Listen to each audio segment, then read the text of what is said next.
Pemirsa, sebanyak 907 pekerja migran Indonesia, PMI asal Buleleng yang baru pulang dari luar negeri dalam kurun waktu sebelum 30 hari dirapid test secara maraton oleh gugus tugas percepatan penanganan COVID-19 Kabupaten Buleleng. Hasilnya 24 PMI mengarah ke positif.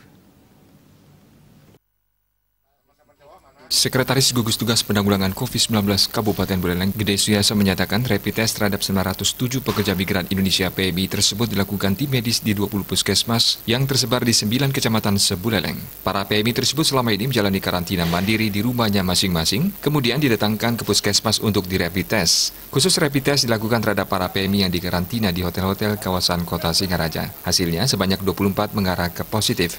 Suyasa menegaskan ke-24 PMI yang dinyatakan positif berdasarkan hasil rapid test langsung dibawa ke RS Pratama di Desa Girimas dengan menjalani tes swab. Sedangkan ratusan PMI lainnya yang negatif berdasarkan rapid test tetap melakukan karantina mandiri di rumah masing-masing. Dari sisi jumlah kita sudah bisa melakukannya, ya.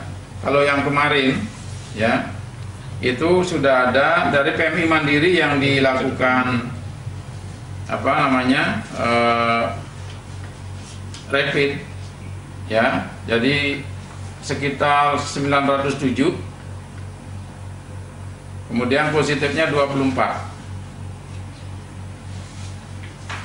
Saya tidak bisa menyimpulkan yang di hotel hari ini karena sedang berlangsung, ya, mungkin besok baru bisa, jadi totalnya berapa. Dan semuanya sudah dibawa ke Rumah Sakit Girimas. Makanya di Girimas saat ini yang dikarantina sebanyak 26 orang.